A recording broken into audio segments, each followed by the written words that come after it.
Dear Papa Dudut, ako nga pala si Jeannie ng Caloocan, 28 years old at lumaking independent noon pa man. Nakapagtapos ako ng pag-aaral dahil sa pagpupursige ko. Hindi ko nga na-enjoy ang college life ko dahil puro lamang ako pag-aaral at panay ang pagtanggi ko noon na sumama sa mga kaklase ko para makahinga at mag-enjoy. May goal kasi ako na makahanap kaagad ng trabaho at makapag-supply na ako ng luho para sa sarili ko. Nagawa ko naman sa awa at tulong ng Diyos. Pagkatapos kong magkolehiyo, Papa Dudut, agad akong nakapasok sa isang sikat na kumpanya. Malaki ang pasahod sa akin lalo't nakapagtapos ako bilang cum laude sa aming university. Masaya ako at nagbunga lahat ng pinaghirapan ko. At wala akong balak ihinto yun kahit sa konting pahinga lang. Wala pang isang taon ay nakabili na ako ng mga kailangan at luho ko. Nakaupa na rin ako ng magandang kondo na malapit sa trabaho ko. Bukod pa roon ay nakakapagsustento na ako sa mga magulang ko. Isa yon, Papa Dudut, sa goals ko.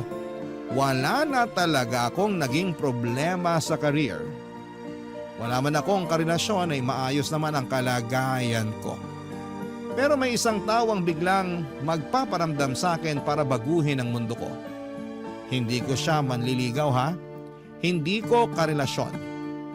Siya ang aking 60-year-old na ninang, si Ninang Sally. At sa kwento ko sa inyo ngayong araw ay masusubok ang pasensya ko at ibang bagay na karugtong noon. Isang araw, Papa Dudut, ay bigla na lamang niya akong dinalaw sa kondo ko. Nagulat ako dahil nalaman niya kaagad kung saan ako nakatira kahit matagal na kaming hindi nakakapag-usap na dalawa, Papa Dudut.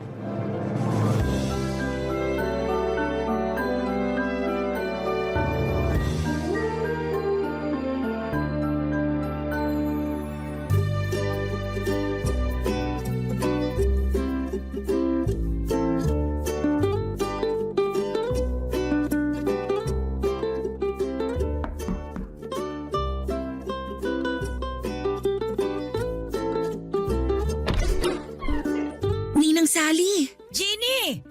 Akala ko na may nakalimutan mo na ako. Ano pong ginagawa niyo rito? Paano niyo nalaman kung saan ako nakatira? Papasukin mo muna ako bago ka mang intriga. Ay sige po, pasensya na Ninang.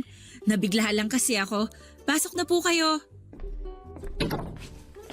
Pwede bang maupo rito sa mamahalin mong sopa? Na makatikim naman ng lambot itong likuran ko. Sige lang Ninang, maupo na kayo. Ay nako! Tama nga ang iniisip ko. Malambot ang sopa mo. May gusto ba kayong inumin? Huwag ka na magabala sa maiinom ko. Napasobra na ako sa buko juice kanina dun sa jeep. Sapat pa naman itong nasa sikmura ko hanggang mamaya. Ay, napakalambot talaga nitong sopa. Ano nga ulit yung tanong mo, Jenny? Ang bilis ko lang kasing makalimot kapag masyado na akong komportable sa pagkakaupo eh. Paano nyo nalaman na nakatira ko rito? Nakapollow ako sa Facebook mo. Inad kita pero hindi mo naman inaccept. Pero mabuti na lang at nakapublic ang mga pinopost mo. Kaya nakita ko kung saan ka nakatira. Baka naman pwede mo na ako maging friend sa Facebook mo ngayon. Sige Ninang. Pag nagbukas ulit ako ng Facebook, i-accept na kita. Busy kasi kaya hindi ko maharap na asikasuhin ang Facebook account ko. Bakit nga po pala kayo nandito? Ay, wala naman. Naisip ko lang na dalawin ka. Matagal na kasi kitang hindi nakikita eh. Kumusta pala mga magulang mo? Ayos naman po. Umuwi na sila sa amin sa Bicol. Nagpapadala na lang ako sa kanila ng pang-allowance nila doon. Nakakaingit naman palang magulang mo. Kung alam ko lang ang benepisyo ng pagkakaroon ng anak, di sana nagpaanak na lang ako sa dati kong nobyo. Kayo eh.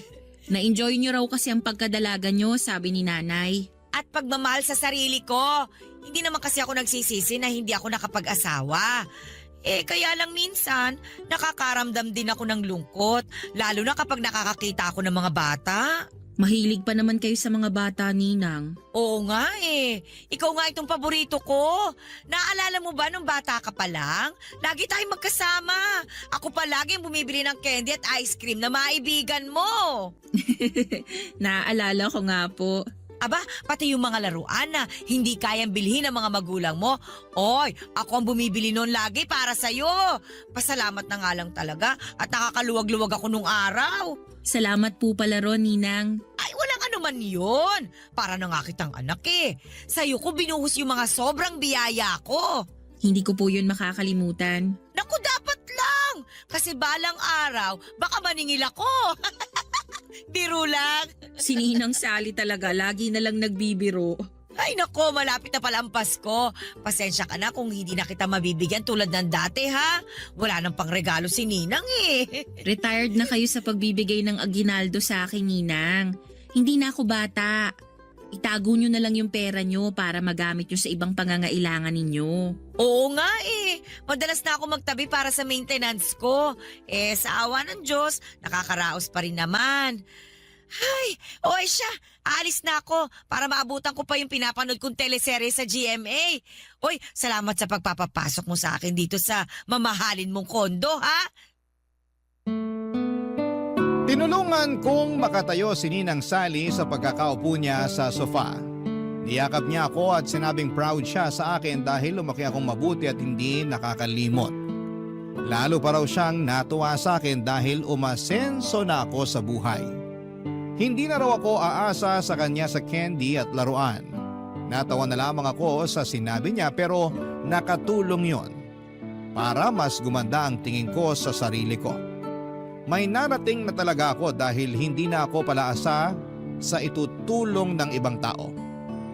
Inalalayan ko na rin na lumabas si Ninang sa pinto at pagkatapos noon ay kinuha niya ang number ko para makausap ko raw siya kapag nakakaramdam siya ng lungkot. Ibinigay ko naman sa kanya para hindi na rin niya ako kulitin na i-add siya sa Facebook. Nang makuha na niya ang number ko ay umalis na rin siya. Noong nakalis na si Ninang Sally ay naalala ko lang bigla ang naging buhay niya. Tulad ko ay umasenso rin siya noong kadalagahan niya. Kaya nga siguro ay hindi na siya nag-asawa pa dahil kontento na siya sa buhay na meron siya. Independent din siyang katulad ko at hindi umaasa sa iba. Doon ako napabilib sa kanya. Kaya lang isang araw ay binawi sa kanya mga biyaya niya. Nasangkot noon si Ninang sa isang pyramid scheme. Hindi naman siya ang may kagagawan pero nadamay siya. Doon na nawala ang pinaghirapan niya at mula noon ay nahirapan na siyang makabawi. Ang alam ko ay umalis din siya ng Metro Manila para manirahan sa probinsya.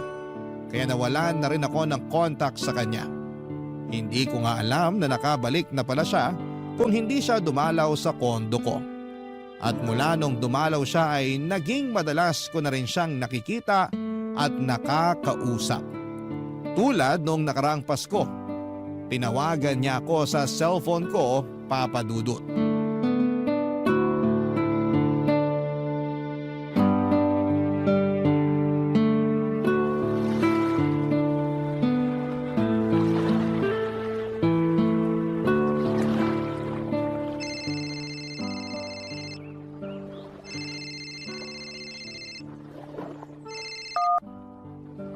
Hello? Hello, Jenny! Ninang Sally?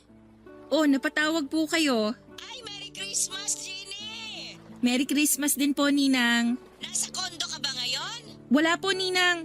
Andito ako ngayon sa beach. Nakabakasyon na kasi ako. Ay, nakakaingit naman! Padagat-dagat ka na lang! Ay, naku, kailan kaya ulit ako makakatapak sa dagat? Huwag na kayong malungkot, Ninang. Hayaan niyo sa susunod, isasama ko kayo. Maghanda na kayo ng swimsuit nyo. Saan ko yan, ha? Para naman makaamoy na ako ng alat sa hangin. Hindi puro polusyon dito sa Manila ang naamoy ko. Sa susunod, Ninang, promise. Asaan po ba kayo ngayon? Ay, nandito lang naman ako sa bahay. Ayaw niyo po bang lumabas para mamasyal? Maraming makikita ngayong Pasko sa mga mall o park. Naku, hindi na. Baka mamatay lang ako sa ingit sa mga tao ron. Bakit naman po? Alam mo namang wala akong pambili ng pamasko ko para sa sarili ko. Nakalaan talaga ang pensyon ko para sa maintenance at sa iba pang mga kailangan ko. Hindi kasali sa budget ang pamasko ko eh. Ah, ganun po ba? Eh di hindi kayo maghahanda para sa Pasko. Ay hindi na. Itutulog ko na lang ito bago pa ako makaamoy ng spaghetti sa kapitbahay. Eh, sabi ko nga sa'yo, ayoko mamatay sa inggit. Papadalang ko na lang kayo, Ninang. Ako nang bahala sa pang Noche Buena nyo. Sabihin niyo sa akin kung saan ako magpapadala para makuha niyo na. Talaga ba? Hindi ba nakakahiya na humingi ng pamasko ang ninang sa inaanak? Parang baliktad naman yata yun. Ako naman ngayon ang magbibigay ng pamasko sa inyo, Ninang. Pasalamat ko na lang sa lahat ng candy at laruan na binigay niyo sa akin nung bata ako tuwing Pasko. Uy, naiiyak naman ako sa sinasabi mo ngayon, Jeannie. Akala ko itutulog ko na lang itong Pasko. Gising kayo hanggang madaling araw ng Pasko, Ninang. Sisiguraduhin kong ma-enjoy niyo ang handa niyo. Ay, napakaswerte ko naman sa'yo, Jeannie. Ay siya, sige. Ipadala mo na lang sa number ko ang perang panghanda ko. Magkano po ba ang gusto niyo? Pwede bang 10,000? 10,000? Pang Noche Buena? Ay, wag na nga. Mukhang sobra yung hinihingi ko. Ay siya, sige na. Mabuti pang itulog ko na lang itong inggit ko. Ang ibig ko pong sabihin, Ninang yung 10,000 ba? Panghanda niyo lang? Hindi naman. Mag-isa lang naman ako eh. Sapat na yung 2K na panghanda ko para sa Pasko. Para po saan yung matitirang 8,000? Ipagsisinig ko sana kinabukasan. Yung buong 8,000? Hindi naman, syempre. Yung iba kasi panghahanda ko sa Three Kings Day.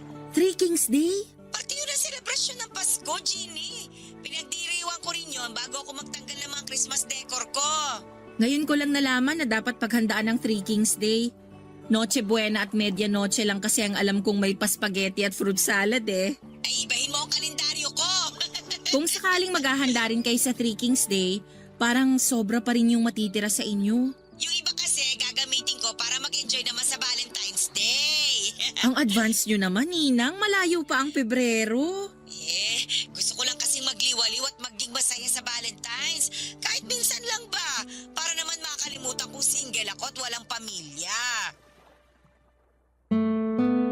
Dala nga po ng awa kay Ninang Sally ay nagpadala na ako kaagad ng 10,000 sa kanya. Nadaan ako sa pagpapaawa niya tungkol sa pagiging solo at single, hindi lang sa Pasko kundi sa Valentine's Day. Naisip ko na maliit lang din naman ang 10,000 kumpara sa 13 years na pinamaskuhan niya ako. Bukod nga doon, kahit na hindi Pasko ay nagbibigay din siya sa akin basta makikita niya ako. Pagkakuha nga niya ng pera sa akin ay tumawag siyang muli para magpasalamat. Panay ang iyak niya dahil yun daw ang unang beses matapos ang napakahabang panahon na nakahawak siya ng ganon kalaking pera. Kahit papaano ay gumaan ang loob ko dahil nakapagpasaya akong muli ng tao. Lalo na't si Ninang Sally yon, Papa Dudut. Siya na ang naging ikalawang ina ko noong bata pa lamang ako.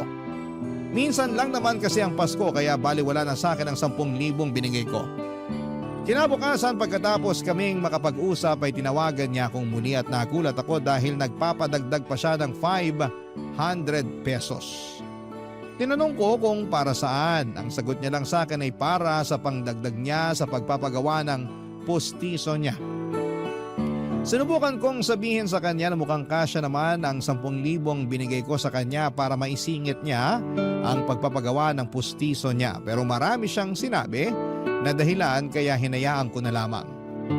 Muli na naman ako nagpadala ng 500 piso. Akala ko ayun na ang huli, Papa Dudut, pero kahit natapos na ang Pasko, hindi ko inaasahan na muli siyang lalapit sa akin para muling humingi. At sa mga susunod na parte ng kwento ko ay malalaman ninyo kung gaano karami na ang hinihingi sa akin ni Ninang Sally kahit na hindi naman Pasko, Papa Dudut. Barangay Love Stories. Barangay Love Stories. Sa paglipas pa ng mga araw ay hindi na ako tinantanan ni Ninang Sally. Marami siyang nilalambing sa akin na gusto niyang mabili at hindi raw niya magawa dahil matanda na siya. At wala siyang pera bukod sa maliit na pensyon na nakukuha niya. Hindi naman ako makaangal noon dahil nauunahan ako palagi ng hiya.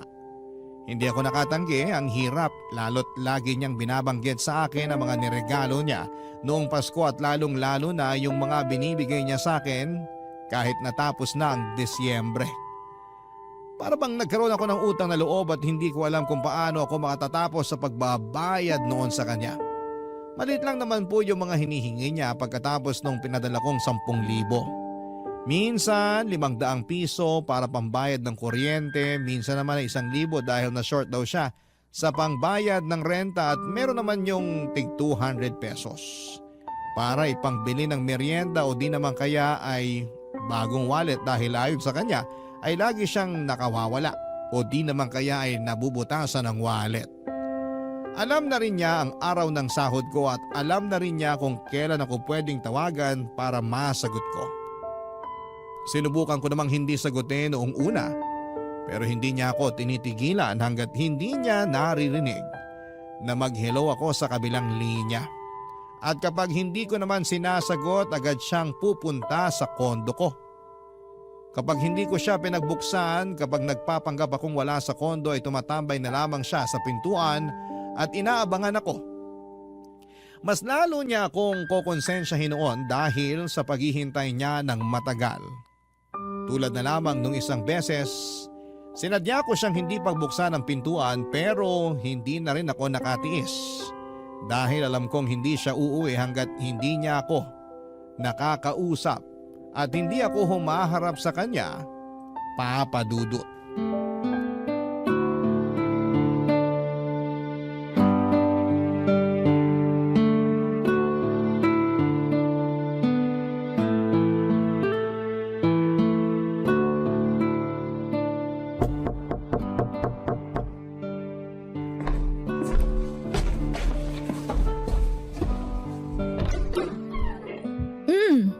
Ninang Sally, kanina pa ba kayo rito sa labas? Oo, nabilang ko na nga lahat ng ipis at butiki na dumaan, pero hindi ka pa rin nagbubukas ng pinto.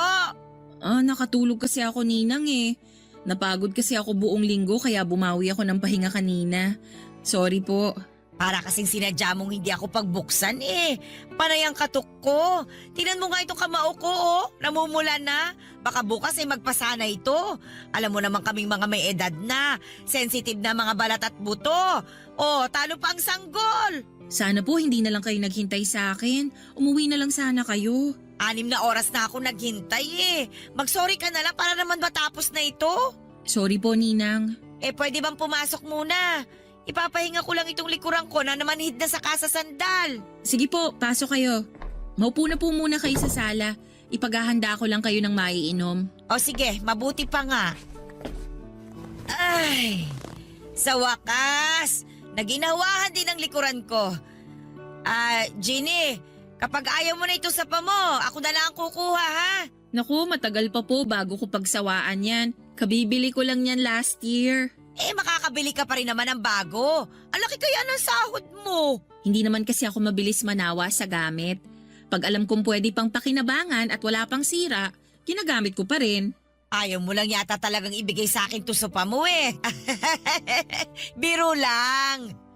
Ginny, kahit malamig na lang na tubig ang ibigay mo sa akin. Tsaka kung pwede, buksan mo naman kahit sandali lang yung aircon mo. Para malamigan ako. Parang nakakapaso ang init sa labas ng kondo mo kanina eh. Nasa kwarto po kasi yung aircon ko. Pwede ko namang i-on na lang tong electric fan. Teka lang po, i-on ko lang. Okay na po ba yung hangin ng electric fan, Ninang? Number 2 lang tong pinihit ko. Gawin mo ng number 3. Tsaka kung pwede, orderan mo na rin ako ng panghapunan ko. Sabay na tayong kumain dito bago ako umuwi. Dito na kayo kakain? Ay oo, para may kasabay ka. Tsaka ayoko pang umuwi eh. Marami pa ako makakasabay sa bus. Mamaya na lang kapag humupa na yung dami ng tao. Gagabihin kayo niyan pag hindi pa kayo umalis ngayon, Ninang. Baka mahirapan kayong makasakay pag alanganin na yung oras ng alis nyo rito. O edi, i-book mo na lang ako na masasakyan. Uso naman yun ngayon. Parang susumpungin din kasi itong rayuma ko eh. Ewan ko ba? Ngayon lang ulit yata ako susumpungin ng rayuma. Siguro dahil sa matagal kong pagkakaupo sa sahig dyan sa labas. Sige po. Ibubuk ko na lang kayo ng masasakyan pa uwi mamaya. At saka magpa-deliver ka na rin sana. Gutom na ang ninang mo. Ano po bang gusto nyo? Ay, gusto ko sana isang bucket ng fried chicken. Tapos isang order ng ginisang ampalaya para pambalansi sa manok ba? Sige po. Ay, naku, napakabait talaga nitong inaanak ko. Pagpalain ka ng Diyos. Salamat po, Ninang. Ginny, hindi ba talaga pwedeng makaabot yung lamig ng aircon sa kwarto mo dito sa sala? Baka naman pwede. Buksan mo lang siguro yung pinto ng kwarto mo para makalabas yung lamig dito sa sala. Ganun yung ginagawa ng ibang kakilala kong may aircon eh. Susubukan ko po. Meron pa po ba kayong gusto para maihanda ko na? Ay, wala naman na. Magpapahinga lang ako rito sa sala mo. Tapos, hihintayin ko na lang yung hapunan natin. Uy, Jeannie, salamat ulit ha. Para na talaga kitang anak. Parang anak. Parang nag-init ang tenga ko sa sinabi ni Ninang Sally. Hindi na nga anak ang turing niya sa akin at para na akong bangko o ATM. Ay mali, para akong ninang sa aming dalawa dahil ako ang nagbibigay ng mga gusto niya. Napailing na lamang ako at sinikap na tanggalin ang inis ko habang papasok ako sa kwarto para iayos ang aircon na nire-request ni Ninang. Nagtitipid na nga ako ng kuryente pero dumating pa si Ninang para pataasin ang bill ko. Inisip ko na lamang isang gabi lang naman yon. Sana'y hindi na maulit pa. Pero alam kong niloloko ko lamang ang sarili ko. Alam kong uulit siya dahil may kasalanan din na roon. Hinayaan ko siyang makalapit ng husto sa akin. Hinayaan ko siyang ipamukha sa akin na minsan ay tinulungan niya ako. Hindi tuloy ako makaalis sa obligasyon ko sa kanya dahil doon. Sinamahan ko siya sa sala habang naghihintay sa hapunan namin, Papa Dudut. Marami na naman siyang kwento tungkol sa mga niregalo niya sa akin at hindi ko na nga tanda yung iba. Ang nakakalungkot lang ay tanda pa niya ang lahat. Ibig sabihin lamang noon para sa akin ay gusto niya yung isumbat sa akin balang araw. Lahat ng tinulong niya sa akin. At dumating na nga ang araw na yon na isumbat na niya ng pasimple ang mga ibinigay niya sa akin, Papa Dudut. Wala ko nagawa. Hindi ko naman masabi sa kanya na mali na ang ginagawa niya lalo't alam kong may pagkasensitive siya.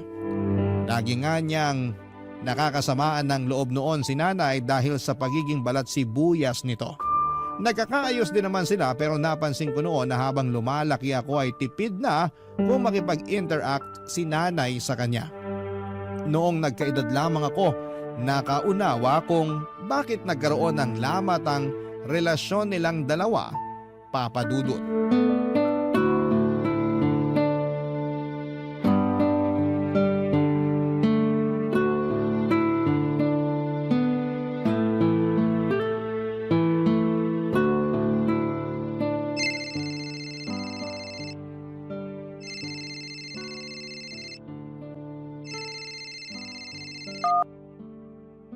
Hello, Ninang. Hello, Jeannie. Oy, mabuti naman at sinagot mo na ang tawag ko. Ay, nako. Sorry po, naka-silent kasi tong phone ko kaya hindi ko narinig na tumatawag pala kayo. Andito pa kasi ako sa office eh. Marami pa akong tinatapos. Ay, nandiyan ka pa pala. Mabuti na lang pala at hindi ako pumunta sa kondo mo. Kung hindi, sumakit na naman ang likod ko sa kakahintay sa'yo. May kailangan po ba kayo, Ninang? Ay, meron naman, syempre. Bakit pa ba ako nagtatanong? Oy, galit ka ba dahil may kailangan ulit ako? Ay, hindi po ah. Ayos lang naman sa akin kung may kailangan kayo. Napakabuti mo talaga, Jeannie. Sana talaga anak na lang kita. Ano po bang kailangan nyo, Ninang? Para makabalik na sana ako sa trabaho ko at makauwi na rin ako. Pwede ka bang magpa-deliver dito sa akin ng samgyupsal? 500 pesos po ang samgyupsal ngayon. Pero meron din atang 400 pesos. Tsagain nyo na lang mag-ikot-ikot dyan sa lugar nyo. Hindi ako kakain sa mismong samgyupsalan. Gusto ko sana magpa-deliver ka rito sa bahay ko ng lutuan. Yung butane ba? Tsaka may karne pang samgyupsal. Damihan mo ang lettuce at kimchi ha? Para pangbawas kasalanan sa mga karne na kakainin ko. Ninang, baka umabot ako ng mahigit 2,000 sa ganun. Lumabas na lang kayo para maghanap ng samgyupsalan. Papadalang ko na lang kayo ng 500 pesos. Naku, gustuhin ko man sanang lumabas. Pero inatake na ako na rayuma eh. Malabo nang makalabas ako dito. Tapos gusto nyo pang kumain ng sandamakmak na karne? Nirarayuma na nga kayo. Hindi naman lumalala ang rayuma ko sa karne. Sa munggo ako nirarayuma. Kaya ayos lang naman ako. Anong oras ka ba magpapadeliver para may handa ko na yung mesa ko? Ninang, wala pa akong sahod eh. Yung natitira sa akin ipangtawid ko na lang para sa linggo na to. Naku, hindi naman ako naniniwala na wala kang pera. Eh di ba nga nung Sabado, nag-out of town kayo ng mga kaibigan mo, nakita ko kaya kayo sa Facebook. Team building namin yon, Ninang. Wala akong ibang ginastos doon. Kumpanya namin ang nagbayad para ron. Ay, ganun ba? Ay, napakaswerte naman talaga. Itanong mo nga doon sa boss mo kung pwede kang magdagdag ng isasama kahit na hindi empleyado. Isama mo naman ako sa susunod kahit tagabantay lang ng mga gamit mo. Ninang, team building po yun. Para sa mga empleyado lang yun. Eh, sobra ka naman makataboy sa akin. Samantalang nung bata ka, kahit hindi ka invited sa mga birthday ng kakilala ko, abay sinasama kita para makakain ka na masarap. Iba naman kasi yun, Ninang. Ay, sige na nga po para makabawi na ako sa inyo. Magpapadeliver na ako ng mga kailangan nyo para sa samgyupsal. Mag-ready na kayo dyan. Sabi ko na nga ba't hindi ka tatanggi eh. Parang ayaw nyo rin naman kasing tinatanggihan kayo. Kasi minsan lang naman ako humiling, di ba?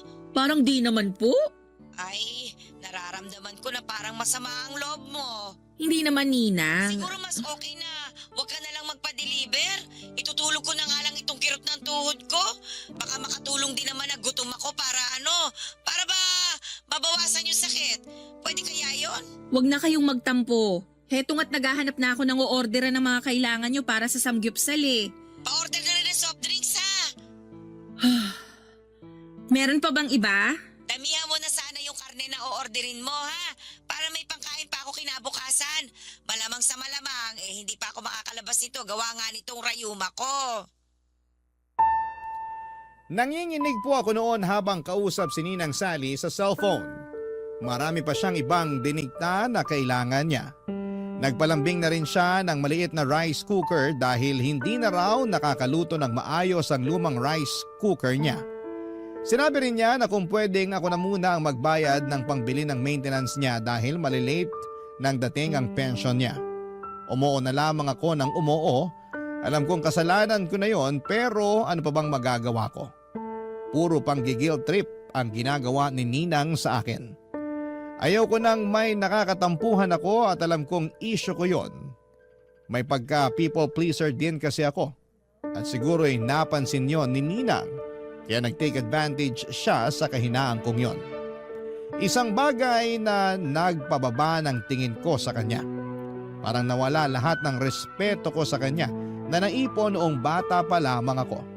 Dati lagi siyang laman ng mga sinusulat ko noong bata pa lamang ako sa tuwing may assignment kung sino ang isang taong hinahangaan ko bukod sa mga magulang ko. Si Ninang Sally lagi ang bida roon. Alam niya yon lahat kaya nga mas napalapit siya sa akin. Wala akong ibang nakitang masama sa kanya noon.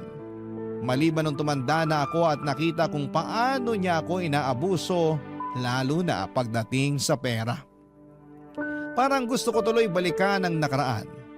Balikan noong time na nagsusulat ako ng mabubuting bagay sa kanya. Parang gusto kong burahin lahat ng iyon at baguhin sa nakikita kong ugali niya sa kasalukuyan. Pero alam kong wala na akong pwedeng magawa pa roon, Papa Dudut. Ang pwede ko na lamang gawin ay tanggapin na lamang na tumanda na ako at nakita ko na ang totoong ugali ng taong hinahangaan ko noon, Papa Dudut. Barangay Love Stories. Barangay Love Stories. Nagpatuloy pa rin si Ninang Sally sa paghingi. Hindi siya makaramdam na dapat ay umawat na siya sa kakahingi.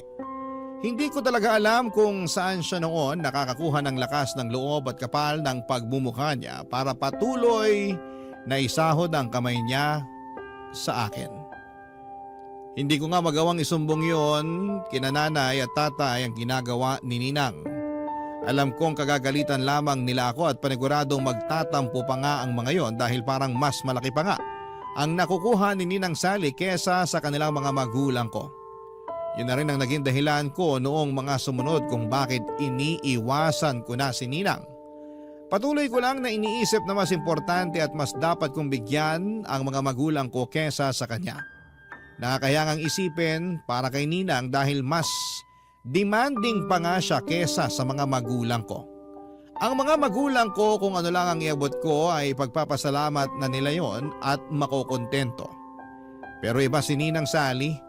Hindi siya marunong makontento hanggat alam niyang unlimited ang tsansa para makahingi sa akin ay inaabuso niya ang pagkakataong yon. Isang araw ay nagpigil na talaga akong sagutin ang mga tawag niya kahit na anong katok niya noon sa kondo ko ay hindi ko na rin siya pinagbubuksan.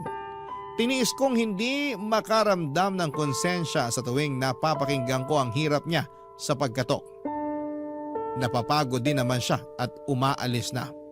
Umuulit nga lang siyang pumunta kinabukasan pero ganoon pa rin ang ginagawa ko kahit mabulok na ako sa loob ng kwarto ko sa kondo. Hindi ako lumalabas para maiwasan na siya. Alam kong mapapagod din siya at makakaramdam na. Hanggang sa isang araw ay hindi na niya ako tinawagan sa cellphone, isang araw ay hindi na siya kumatok pa sa kondo ko. Nakahinga na ako ng maluwag. Hanggang isang araw, sa trabaho ko na siya biglang nagpakita.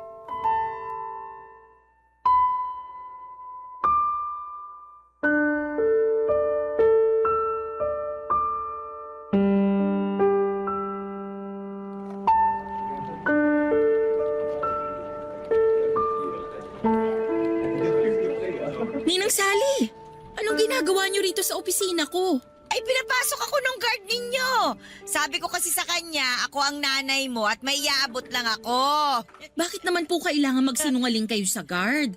Mapapahamak ako sa ginagawa niyong yan eh. Eh kasi naman, hindi na kita makausap eh. Panay ang tawag ko sa'yo, pero hindi ka naman sumasagot. Busy kasi ako, Ninang.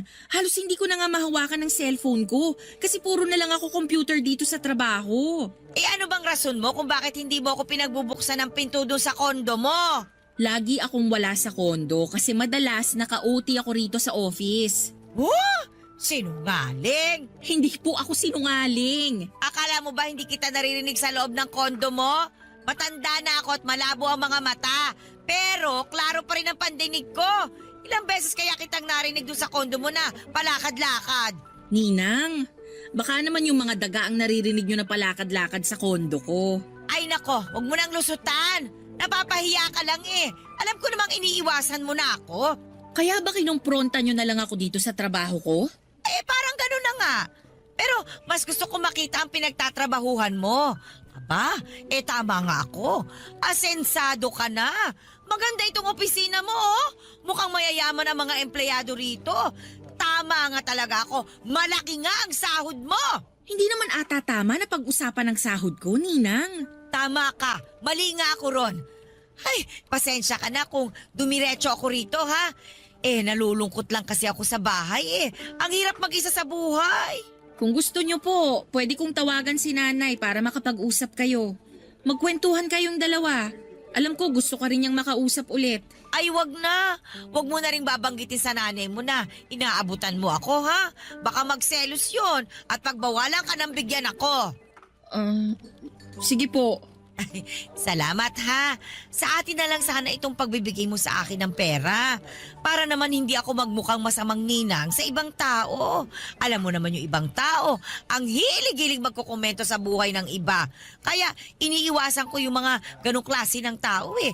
Mas mabuti pang mag-isa na lang ako kesa makisalamuha sa kanila. Wala po akong pagsasabihan pero please, Ninang. Baka naman pwedeng umuwi na kayo. Pag naabutan kayo rito ng boss ko, baka mapagalitan pa ako. Saglit na lang, pwede ba? Gusto ko lang namang pagmasdan itong opisina ninyo eh. Bigla ko kasing naalala nung nagtatrabaho pa ako sa dating opisina ko. Proud na proud ako sa trabaho kong yon. Malaki ang pasahod. Tapos, naililibre ko pa ang mga mahal ko sa buhay. Oh, lalo na ikaw. Diba nga? Halos ikaw ang nakinabang sa mga sinasahod ko. Kayo ng nanay mo. At habang buhay akong magpapasalamat doon, Ninang. Kaya lang... Hindi habang buhay, nasa ibabaw ka talaga, ano? Kaya ikaw, Jenny, ingatan mo itong trabaho mo, ha? At saka, huwag kang gagaya sa akin na nagpauto sa mga scammer. Huwag ka masyado magtitiwala. Baka isang araw, mawala sa iyo ang lahat. Ay, nalulungkot naman ako sa nangyari, no? Kung naging maingat lang sana talaga ako. Huwag nyo na lang pong laging balikan ng nakaraan para hindi kayo malungkot ngayon. Tapos na yun. Tingnan mo nga ako ngayon, oh, Jenny. Sana ko nakabawi. Walang-wala ako. ako. Para akong inaanak na umaasa lang sa aginaldo ng ninang tuwing Pasko. Ay, nako. Alam ko, nasasagad ko na rin ang pasensya mo sa paghingi-hingi ko ng pera sa'yo. Kaya hindi naman kita masisisi kung iniiwasan mo na ako. Kaya lang, Jenny, wala na kasi akong ibang malalapitan at mapagkakatiwalaan kundi ikaw lang. Kaya sana naman, matulungan mo rin ako. Tulad ng pagtulong ko sa'yo nung bata ka pa lang. Konti na lang naman ang ilalagi ko rito sa mundo eh. Sana makatulong ka para medyo guminhawa naman ng konti ang mga natitirang araw ko bago man lang ako bawian ng buhay. Nakaramdam ako ng kurot sa mga sinabi ni Ninang Sally. Alam kong madalas nagtutunog, nangungonsensya lamang siya. Pero nang pagkakataong yon ay naramdaman ko talaga ang lungkot niya. Ramdam kong balak na niyang sukuan ang laban niya sa buhay. Sa totoo lang ay mukhang sinukuan na talaga niya ang buhay. Mula nung nasangkot siya sa pyramid scheming ay hindi na siya naglakas pa ng loob na ilaban ang kanyang sarili. Hinayaan na lamang niya ang lahat. Nawala yung dating siya, yung masiyahin at matulungin. Matapos siyang masangkot doon kahit piso ay hindi niya iaabot sa mga pulubi. Hindi ko naman siya masisisi at masyadong masakit ang nangyari sa kanya noon. Pero sana'y lumaban pa rin siya ngayon. Kahit sabihing matanda na siya at inihintay na lamang niyang mawala siya sa mundo ay may dahilan pa rin naman para magpatuloy. Kaya lang ay parang ayaw na nga niya. Siguro dahil nga sa dinidibdib niya masyado ang pagkatalo niya. Nadala na naman ako ng awa sa kanya. Kaya kahit na hindi nga siya humihingi ng pera noon ay inabutan ko pa rin siya ng 500 pesos. Sinabi ko sa kanya na mamasyal muna siya sa mall at kumain na lang doon. Kahit sa food court lang kung anuman ang magkakasya sa inabot ko. Para lang mawala ng lungkot niya kahit na ilang oras lang. Niyakap niya ako at nagpasalamat. Pagkatapos noon ay umalis na rin siya at sinunod na niya ang payo ko. Nagbalik na ako sa trabaho at alam kong magpapatuloy muli ang cycle ng pagtulong ko kay Ninang Sally. Nagkatotoo naman dahil kinabukasan ay muli niya akong pinuntahan sa kondo. Pinagbuksan ko na siya noon at ayoko na rin magtago pa. Papadudot.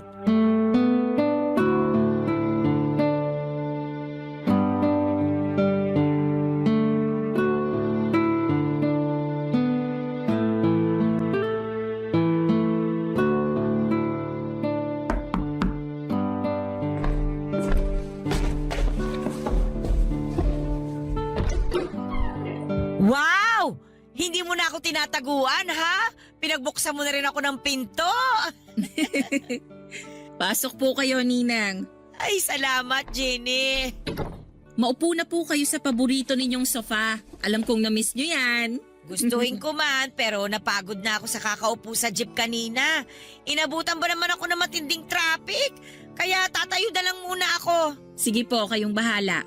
May gusto po ba kayong kainin? May natitira pa akong sisig sa ref. Pwede kong initin para makakain kayo. Ay, hindi na. Nakakahiya naman. At saka, saglit lang naman ako rito. May kailangan lang talaga ako. Ano po ba yon? Ano kasi, gusto kong manirahan sa Thailand. Thailand? Andun kasi yung dati kong katrabaho.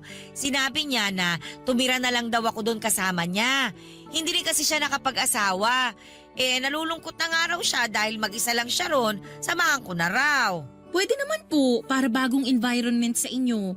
Saka baka ron kayo makapagsimula ng bagong buhay. Yan din nga ang iniisip ko.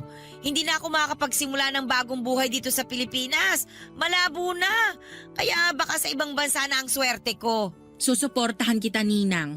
Tama, lumipat na kayo ron. Susuportahan mo talaga ako? Full support naman ako sa mga desisyon nyo sa buhay, Ninang eh. Pwede bang suportahan mo rin ako sa mga gastusin ko sa pagpunta ron sa Thailand? Po? Bigyan mo ako ng pera para maproseso ko yung pagtira ko sa Thailand. O kaya naman, kahit bigyan mo lang ako ng 50,000 para pamasahe ko. At saka, ekstrang pera na rin habang hindi ko pa alam ang gagawin ko ron. Pwede naman ako mag-TNT dun, di ba? Marami namang gumagawa nun. Gusto nyo pa talagang maging illegal ang pagstay nyo sa Thailand? Kung pang-iligal lang ang aabutin ng budget mo, tatanggapin ko na lang. Ako na lang ang didiskarte para maging legal balang araw ang paninirahan ko ron. Siguro naman sapat na yung 50 mil na ibibigay mo. Pero kung may extra ka, 60 mil mo na. Ang hirap kayang mabitin doon. Wala kasi akong ganyang halaga sa bangko ko, Ninang. Ganun ba? Paano kaya kung mag-loan ka na lang? Kasi papayagan ka naman kagad ng bangko mo na umutang. Lalo na kapag nalamang maganda ang trabaho mo. Ayoko pong magkaroon ng utang, Ninang. Huli na naman ito, Jenny. Makakahinga na rin ang bulsa mo kapag nakaalis na ako ng Pinas. Pag wala na ako rito, makakaipon ka na. Hindi mo na ako poproblemahin. Hindi na ako hihingi eh. Dapat nga po hindi ko na kayo pinoproblema eh. Kasi hindi ko naman po kayo obligasyon. Ang sakit mo namang magsalita. Nagsasabi lang po ako ng totoo. Gusto mo rin ba akong magsabi ng totoo? Alam mo ba, nung bata ka pa lang, umutang sa akin ang nanay mo para ipang negosyo nila ng tatay mo. 20 milyon, tanda ko pa. Ang sabi niya, babayaran daw ako pag lumago na yung negosyo nila ng tatay mo. Pero hindi nangyari yon. Mabilis lang silang nalugi. Kaya hindi na nila ako nabayaran hanggang ngayon. Kaya nga ilang na ilang ang nanay mo sa akin eh. Dahil alam niyang may atraso pa sila ng tatay mo sa akin. Pero hindi ko na siningil pa yon. Hinayaan ko na lang. Kahit nga ako na yung nawala noon, hindi ko pa rin sila nilapitan kasi alam kong wala rin naman silang maibabalik sa akin. Tulong ko na yun sa kanila. Hindi ko na iniisip na utang nila yun sa akin. Ay, hindi ko po alam ang tungkol dyan, Ninang. Wala naman po silang nabanggit sa akin. Sorry po. Hindi mo nga talaga malalaman kasi bata ka pa naman noon. Paglalaro lang naman ang alam mo at paghingi sa akin ng candy at laruan sa tuwing nakikita mo ako. Gustuhin ko mang masuklian lahat ng ginawa at binigay niyo sa akin noon. Pero hindi ko po kaya. Sana maintindihan niyo po. Ay nako, paano na kaya ako? Paano ako makakapunta nito sa Thailand? Bigla akong nahiya nang malaman kong malaki pala ang naging utang ni nanay kay Ninang. Para ako nakonsensya dahil sa mga nalaman ko. Kaya naman pala umiiwas si nanay kay Ninang dahil may atraso sila noon. Mali ang balitang nakarating sa akin na masyado raw sensitive si Ninang. Kaya iniiwasan siya ni nanay. Gusto kong makaramdam noon ng inis sa mga magulang ko pero matatanda na rin sila at kailangan na rin ng pangunawa. Parang ako talagang naipit sa sitwasyon nila. Hindi ko naman kasalanan ng mga nangyari pero parang ako ang umako sa pagbabayad ng lahat. Kaya pala malakas ang loob ni Ninang Sally na humingi ng humingi sa akin dahil alam niyang may karapatan siyang gawin yon. Dahil may utang ang mga magulang ko sa kanya. Malaking halaga na nga ang naibigay ko sa kanya noon at pwedeng masabing bayad or bayad na dapat ang utang ng mga magulang ko sa kanya. Kaya lang sa puso ko, parang gusto ko pa siyang tulungan. Kaya naman nag-decide ako na sa huling beses ay bigyan ko siyang muli ng aginaldo. Kahit na hindi Pasko at hindi ako ang inaanak. Nag-loan ako ng 50,000 pesos para panimula niya. Nagpasalamat siya sa akin at sinabing hindi na niya ako gagambalain pa pagkatapos noon. Nang nakaalis na siya ng bansa, saka ako kinausap ang mga magulang ko tungkol sa utang nila kay Ninang Sally at doon ko nalaman na hindi pala totoo ang sinasabi ni Ninang na utang nila. Gumawa lang pala siya ng kwento para kaawaan ko siya at abutan ng pera. Galit na galit si nanay noong nalaman niyang nagbigay ako ng 50,000 pesos kay Ninang. Sumama tuloy ang loob ko sa mga nalaman ko at maraming proof si nanay na hindi totoo ang sinasabi noon ni Ninang Sally. Kaya naman minessage ko si Ninang sa Facebook niya kaya lang hindi na po siya nag-reply pa. Blinak na lamang niya ako at patunay na nagsisinungaling po siya sa akin. Mahigit 2 taon na ang nakakaraan mula noong naloko ako ni Ninang. Pero hanggang ngayon ay may bitbit pa rin po akong sama ng loob sa kanya. Tinangay niya ang 50,000 pesos ko. Kasama na rin ang pagtitiwala ko. Ano ba sa tingin ninyo ang pwede kong gawin? Gusto ko sanang mabawi ang 50,000 sa kanya at pagbayarin siya sa mga ginawa niya sa akin pero hindi ko alam kung nasaan siya ngayon. Ano ba ang dapat na gawin ko? Sana po ay matulungan po ninyo ako. Ako ang inyong kabarangay habang buhay at forever, Jeannie. Dear Papa Dudut, magandang tanghali po sa inyo at sa mga kabarangay natin. Ako po si Desa, senior na po ako. Naging libangan ko na tuwing tanghalian ang makinig sa inyong programa at maraming beses na akong naiyak. Napahalakhak ng tawa at na-stress sa mga kwentong ibinabahagi dito sa Barangay Love Stories. Sabi ko nga minsan ay grabe naman ang nangyayari kay Sender. Kawawa naman at napakatanga naman. Pero napapaisip ako, ang buhay ko pala ay pwedeng itampok sa programa ninyo kaya sumulat ako dahil nais kong ibahagi ang kwento ng buhay ko na para bang kinuha mula sa isang teleserye. Hindi ko na po alam kung tatawa o iiyak ako sa mga nangyayari kaya naisipan ko na lamang na sumulat sa inyo. Matagal na panahon na ang nakalipas nang makilala ko si Stephen, isang AFAM na taga-Amerika. Nakita ko sa internet na ang ibig sabihin pala ng AFAM ay a foreigner around Manila. Pero ginagamit na rin siya ngayon na pantawag sa foreigner kahit wala ka sa Maynila. Dati simpleng foreigner o kaya ay kanulang ang tawag. Nagkakilala kami ni Stephen sa isang beach resort kung saan ako nagtatrabaho bilang taga-linis ng kwarto. Sa unang tingin pa lamang ay alam ko nang may kakaiba sa kanya. Hindi lang dahil sa kulay ng kanyang balat o banyagang accent, kundi dahil sa napaka-gentle niyang paraan ng pakikitungo sa akin. Hindi nga nagtagal ay naging kami at ramdam ko ang kanyang pagmamahal. Papadudot at inakala kong siya na ang sagot sa lahat ng pangarap ko. Pero sabi nga nila ay hindi lahat ng maganda ay nagtatagal. Dumating ang araw na kinailangan niyang bumalik sa Amerika. Nangako siyang babalik pero habang tumatagal ang paghihintay ay unti-unti kong nararamdaman ang lamat sa aming relasyon. Sa umpisa ay regular pa ang pagpapadala niya ng sulat. Pero kalaunan ay bigla na lamang itong nawala, papadudot. Naiwan akong nagmumukmok, nagtatanong sa sarili ko kung ano ang pagkukulang ko. Bakit hindi na siya sumusulat sa akin? At dito na nga pumasok sa eksena si Edward. Si Edward ay matagal ko nang kilala. Kaibigan siya ng pinsan ko at matagal nang umaaligid sa akin. Noong una ay hindi ko siya pinapansin dahil mahal na mahal ko nga si Stephen. Pero sa mga pagkakataong umiiyak ako dahil sa kawalan ng balita mula kay Stephen, si Edward ang laging nariyan sa tabi ko. Siya ang nagpapatawa sa akin at umaalalay kapag bumibigat na ang loob ko. Hindi ko maitatangging napapalapit na rin ang loob ko sa kanya, papadudot.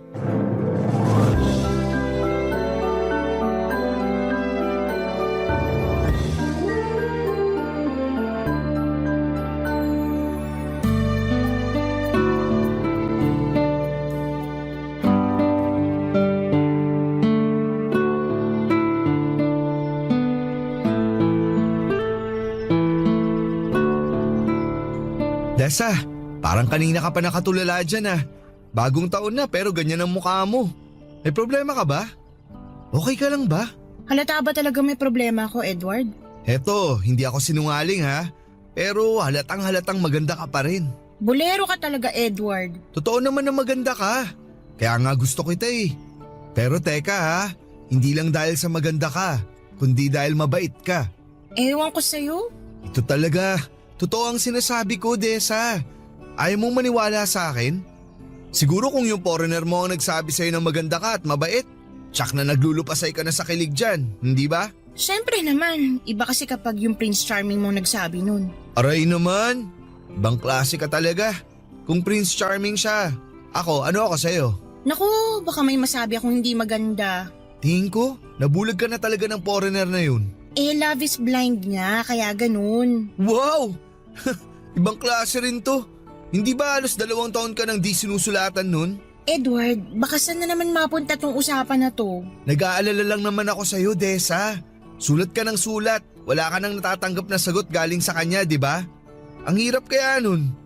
Siya tong mayaman at hindi pinoproblema ang pagbayad sa pagpapadala ng sulat. Siguro, may iba na yun. Binura ka na sa buhay ng mokong na yun. Tigilan mo nga yan kasi hindi totoo yan. Mahal ako ni Stephen. Payong nagmamalasakit lang ha. Kung talagang mahal ka nun, binabalikan ka na at sinasagot ang sulat mo. Parang ganyan naman lahat ng mga kano. Tingin ko talaga hindi ka nababalikan nun. Marami na ako naririnig sa mga tulad nila. Matapos makuha ang gusto sa babae, ayun, kumaripas na. Hindi na binabalikan ang babae nila. Bawiin mo sinasabi mo, Edward. Hindi ganun si Stephen. Bawiin mo! Pasensya ka na, Desa. Hindi ko pwedeng bawiin yun kasi totoo yun. Kaya gumising ka na. Iniwan ka na ng foreigner mo. Hindi ka na babalikan nun. Hindi. Hindi.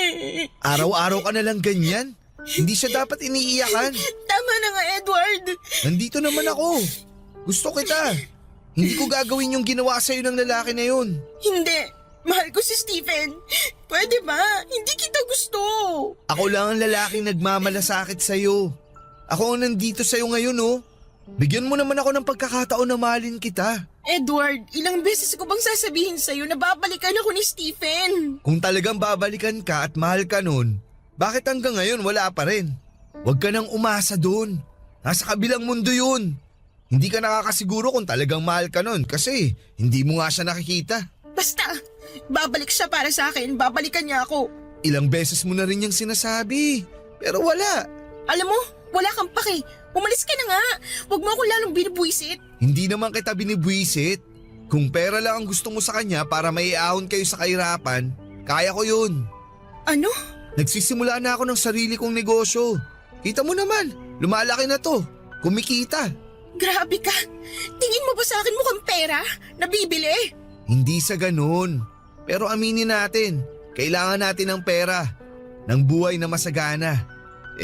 Ayaw ko rin mag-asawa kung hindi ko kayang buhayin ang pamilya ko. Kaya nga ngayon nandito ako sa'yo at sinasabi ko to kasi handa na ako. Kaya na kitang buhayin at ang mga magiging anak natin. Edward, pasensya ka na. Pero si Stephen ang mahal ko. Siya lang. Tsaka gusto ko talaga na iisang lalaki lang. Teka, pasensya ka na sa sasabihin ko. Pwede kasing pampalipas oras ka lang ng Stephen na yun. Basta ako, mahal kita. Nandito lang ako para sa'yo. Grabe ka. Sa totoo lang talaga tayo, Desa. Basta, nandito lang ako. Ilang beses na ako nagsabi sa'yo na gusto kita. Hindi man asultong mga mata ko, pero sa'yo lang tumitingin to.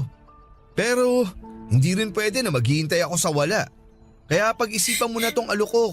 Kasi totoong mahal kita, Desa. Huwag ka nang umiyak. Sige, hindi na kita istorbohin. Aalis na ako. Simpleng babae lang po ako noon, Papa Dudut. Tahimik po ako at walang ibang pangarap kundi ang makahanap ng taong magmamahal sa akin ng totoo. Buong akala ko talaga na si Stephen na yon, pero dahil sa tagal na hindi siya nagparamdam, ay parang sinasabi nito sa akin na pinapaniwala niya lamang ako na mahal niya ako. At tama si Edward sa mga sinabi nito na ginagamit niya lamang ako at nang nakuhan nito ang gusto'y hindi na nagparamdam pa. Nang dumating si Edward sa buhay ko ay isang lalaking hindi ko akalaing mamahalin ako at walang judgment na hindi na ako virgin. Grabe kasi ang prejudice ng mga tao noon, pero si Edward ay tanggap niya ang nakaraan ko. Naging sandigan ko si Edward nang iniwan ako ni Stephen. Akala ko ay si Stephen na ang lahat para sa akin, Papa Dudut. Pero mali pala ako. Iniwan niya ako sa ere at hindi na binalikan pa. Sa mga panahong yun si Edward ang nagparamdam sa akin ng halaga. Sa kabila ng lahat ng sugat sa puso ko, pinilit ni Edward na buuin ang pagkatao kong nagkalamat dahil sa nakaraan. Dahil sa pagmamahal ni Edward, natutunan kong muling buksan ang puso ko, Papa Dudut. Sinagot ko siya at hindi nagtagal ay nagpakasal kami. Akala ko sa wakas, eto na ang simula ng masayang pamilyang bubuuin namin. Ngunit sa hindi inaasahang pagkakataon ay bumalik si Stephen sa buhay ko. Nagulat ako, Papa Dudut, nang makita siyang muli. Nakipagkita siya sa akin kahit masakit ay kinausap ko siya.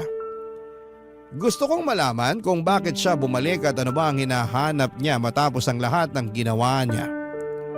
Sinabi niya sa akin na mahal niya ako at wala siyang natatanggap na sulat na galing sa akin. Pareho kaming nagtataka at baka nawala ang mga sulat naming dalawa. Hindi ko alam kung papaano pero nadala ko sa init ng muling pagkikita namin, Papa Dudut. May nangyari sa amin. Isang bagay na hindi ko po inaasahan. Pagkatapos noon ay sinabi ko na kay Stephen na hindi na kami pwedeng magkita at makipag-communicate pa kasi may asawa na akong tao. At ang nangyari sa amin sa kama ay isang pagkakamali lamang. Sumang-ayon siya at hindi na nga kami nagkita matapos ang tagpong yon pero nabuntis ako, Papa Dudut. Walang araw na hindi ko ipinagdarasal sa langit na sana anak lang namin ni Edward ang dinadala ko sa aking sinapupunan. Na hindi nagbunga yung nangyari sa amin ni Stephen pero laking gulat ko na asul ang mata ng anak ko. Parang Snow White sa balat. At ang nga ito ni Stephen at hindi ko maitatago ang kataksilan na ginawa ko kay Edward, Papa Dudut.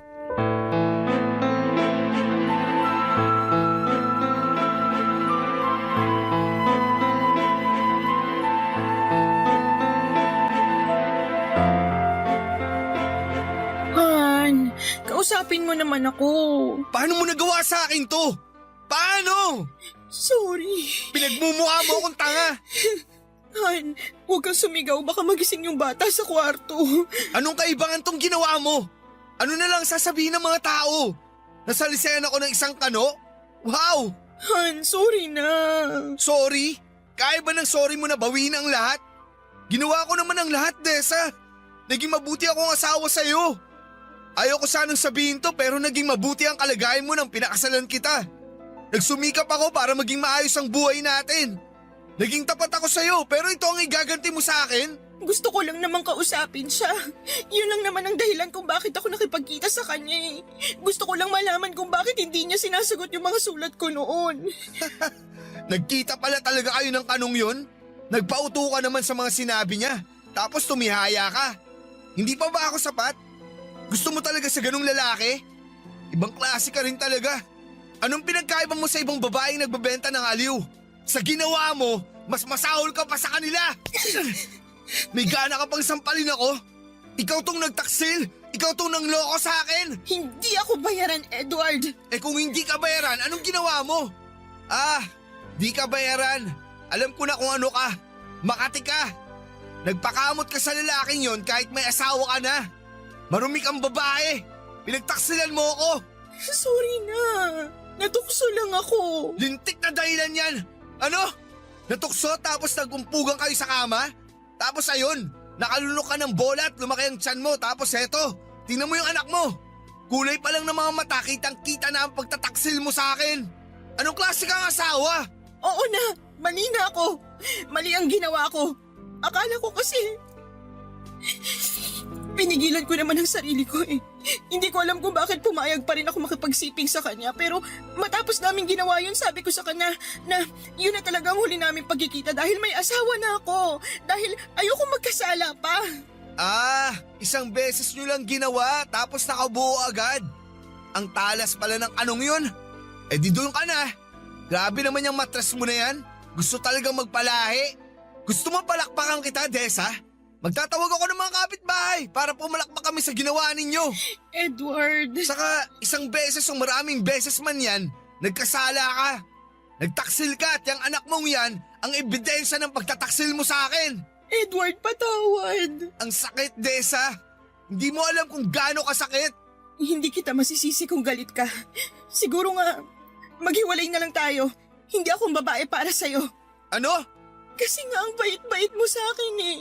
Ginawa mong lahat para sa akin pero itong sinukli ko. Ayoko naman na magsama tayo at araw-araw mo ipapamukha sa akin ang nagawa ko. Ayoko na araw-araw na makikita mong anak ko sa pagkakasala. Kaya siguro, maghiwalay na lang tayo. Hindi!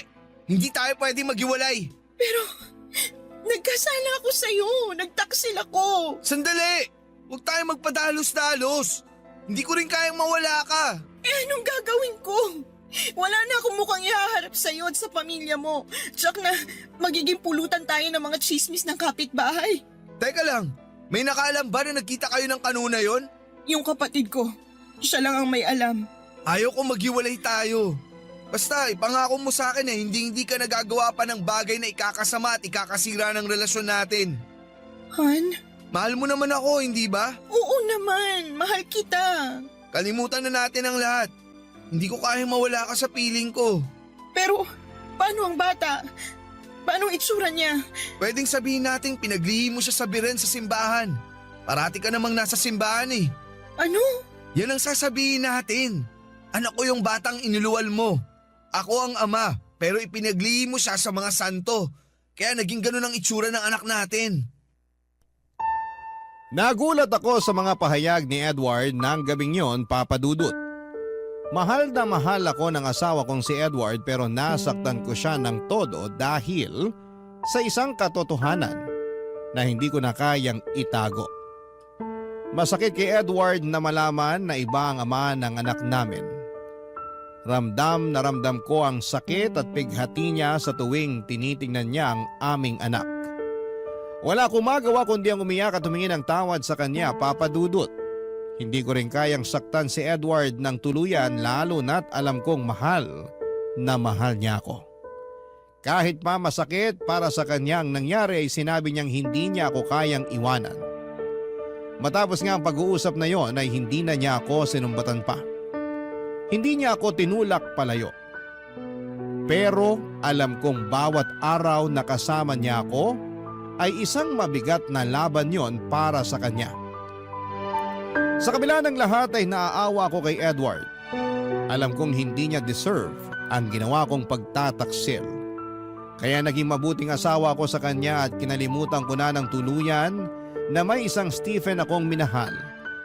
At para sa aming dalawa ni Edward, ang anak ko ay galing sa dugot laman namin ni Edward. At pinaglihi ko lamang ang bata sa mga birhen na nakikita ko sa simbahan. Siguro ay nakuha ni Edward ang ideya na ito noong pinag-aaralan niya sa high school yung tungkol kay Maria Clara sa libro ni Dr. Jose Rizal. Ibang klase ang pagmamahal ni Edward.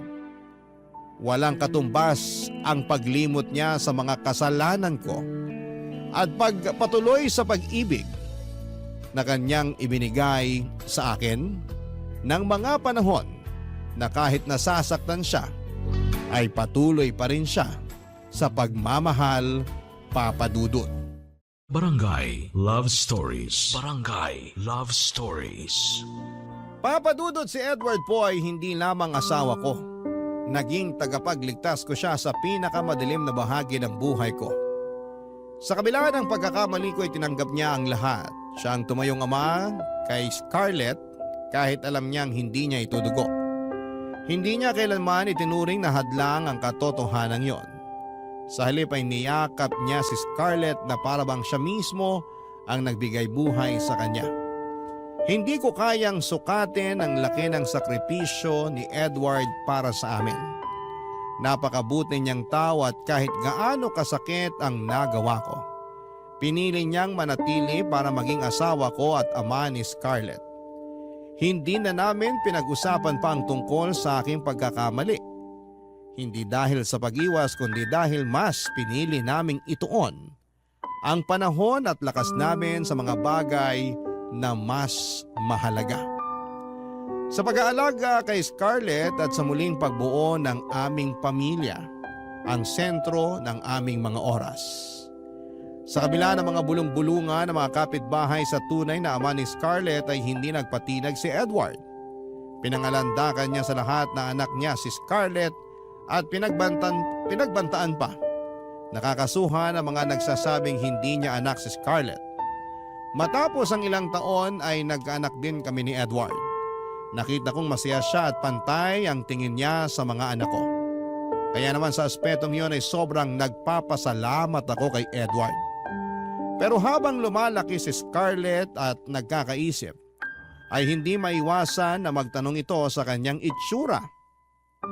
At gaya nga ng sinabi ni Edward ay pinaniwala namin ang bata na pinaglihi ko siya sa birhen at kami naman ni Edward ay hindi na namin pa napag-usapan ang tungkol sa pangangaliwa ko noon at ang tungkol kay Stephen, Papa Dudut.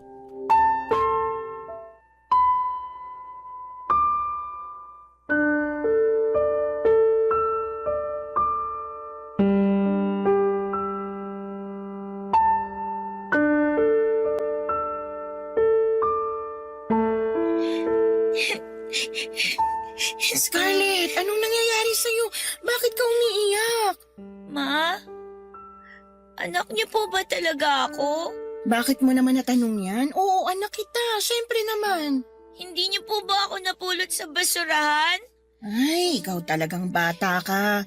May maganda bang bata na iniwan lang sa basurahan? Hindi kita napulot sa basurahan, anak. Galing ka sa tummy ni Mama. Anak ka namin ng papa mo.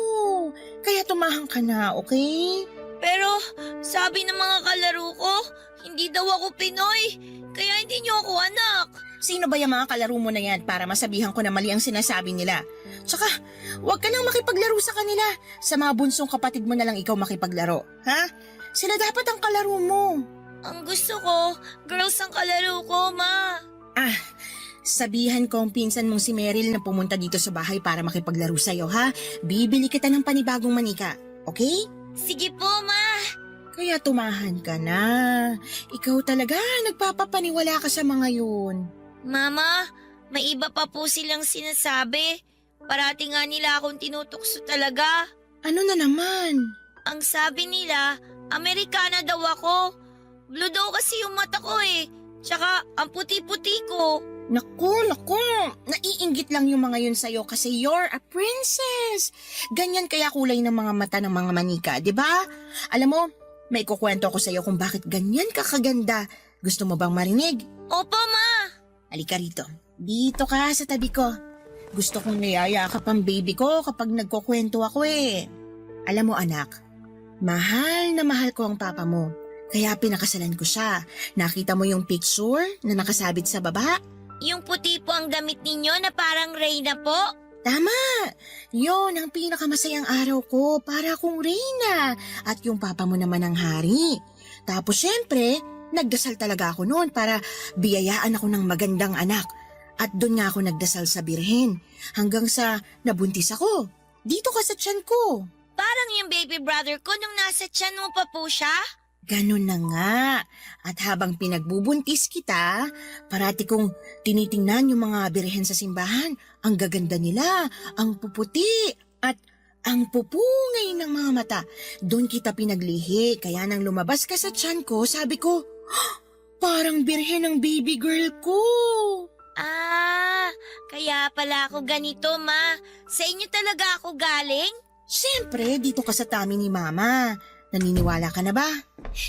Opo, Ma. Naku, parang ang seryoso ng mag-ina ko ah. Ano bang pinag-uusapan yung dalawa? Papa, kinuwento ni Mama na pinaglihi daw po ako sa santo. Kaya ganito po yung itsura ko. Oo anak ko. Kaya ang ganda-ganda mo. Pakis nga ako sa baby ko. Naku, maganda ka nga baby. Pero amoy araw ka naman. Maghapon ka bang naglaro? Opo. Naku, kailangan mo nang maligo baby. Sige na, maligo ka na. Big girl ka na, di ba? Sige na, baka mahilo pa si Papa sa amoy mo. Sige po, Papa. Maliligo na ako.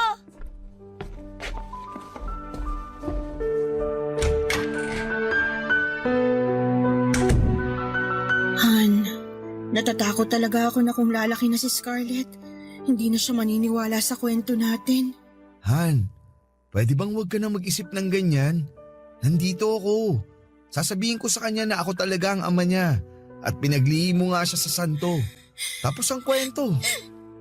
Oh, bakit ka naman umiiyak? Salamat sa pagmamahal, Edward. Salamat sa lahat. Ako dapat ang magpasalamat dahil minahal mo rin ako at hinayaan mo akong maging ama sa anak mo. Mahal kita, Han. Mahal na mahal din kita, Han. Mula sa araw na isinilang ko si Scarlett ay nangako ako na ibibigay ko ang lahat para sa kanya. Pagmamahal, proteksyon at isang magandang kinabukasan. Walang pag-aalinlangan na ibinigay din yon ni Edward sa kanya kahit alam nitong hindi niya kadugo si Scarlett. Simula pa na umalis si Scarlett, si Edward na ang tumayong ama niya. Ginawa niyang lahat para mahalin at alagaan si Scarlett na parang tunay niyang anak. Lumaki si Scarlett na hindi nalaman ang katotohanan. Papadudot sa bawat gabi na iniisip ko kung aaminin ko ang totoo sa kanya ay umiiyak ako. Mahal na mahal ko ang anak ko at hindi ko kayang masaktan siya. Pero alam kong kailangang mangibabaw ang katotohanan. Kaya nung naging 18 years old na siya ay naisip ko na hindi ko na kayang itago pa ang lahat. Dumating na ang araw na kinakatakutan ko. Ang araw na kailangang sabihin ko sa kanya ang lahat-lahat. Sa loob ng 18 years, binabangungot ako sa bawat gabi. Iniisip ko kung paano niya tatanggapin ang katotohanan. At eto na nga ang bangungot na yon, Papa Dudut. Nakita ko ang galit sa mukha ng anak ko noong hinarap niya ako para sa katotohanan. Parang gusto ko na lamang na namunin ako ng lupa dahil nadudurog ang puso ko habang nakikita ko ang sakit sa mga mata niya. Pero naisipan ko rin na mas mabuti ng pakawala ng kasinungalingang matagal kong tinatago. Alam kong sa dulo ay kailangang maging buo ang pagkakakilala niya sa kanyang sarili. Karapatan niya yon kaya hinarap ko si Scarlett ng buong tapang. Kahit nanginginig ang boses ko at sinabi ko sa kanya na siya ang isa sa mga pinakamahalagang tao sa buhay ko. At lahat ng ginawa ko ay para sa kanya, Papa Dudut. Niyakap ko siya kahit ramdam kong lumayo ang loob niya sa akin ng mga oras na yon.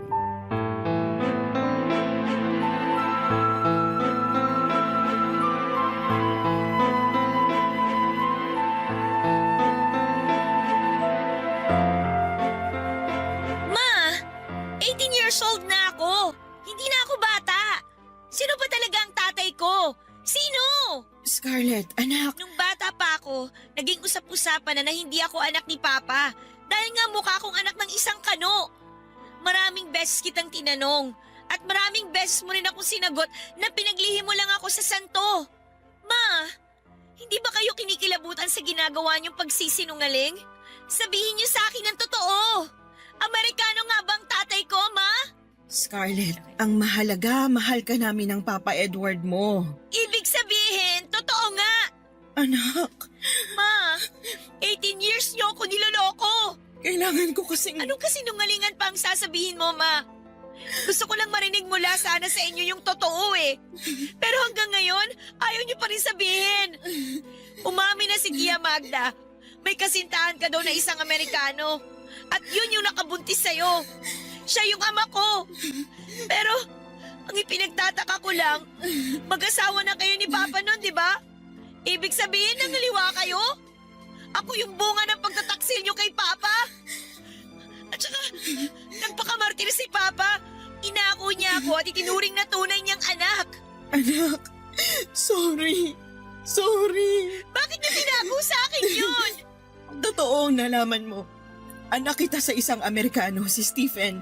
Nagmamahalan kami, pero nung bumalik siya sa Amerika, hindi na siya sumulat sa akin. Hindi ko alam kung ano nangyari. Dumating sa buhay ko ang papa mo, minahal niya ako, at doon nagpakasal kami.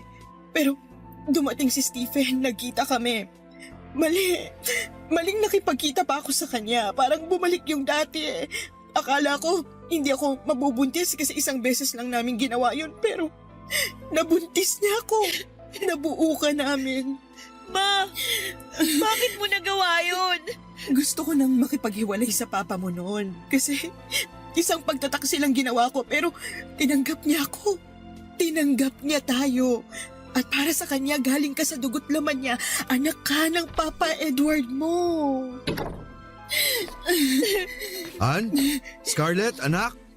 Oh, bakit kayo nag-iiyakan? Pa, alam ko na po yung totoo.